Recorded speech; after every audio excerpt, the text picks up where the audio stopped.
Can you get into DoorDash when the DoorDash is telling you that they don't need more drivers? Today we will talk about how to fix, or if you can fix, DoorDash is not accepting new drivers. Well, as we know, the DoorDash is actually a very saturated, platform, which means it had more than enough drivers there to do the work for them. And now they do not actually need more drivers to work for them. So if you have applied for it and they might have put you on the waiting list, so you just have to keep on waiting until some of them or few of them, just leave DoorDash and you get your chance. So this is the only way that you can do it. However, if it takes more than a year or if it is taking too long, then you might consider, contacting the DoorDash customer service.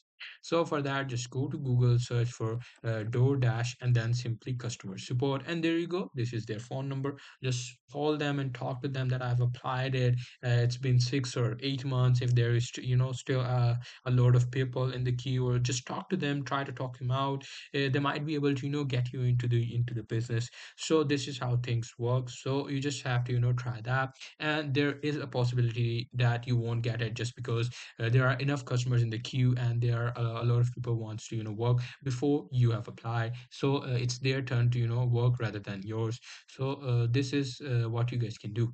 Hope you guys find this video helpful.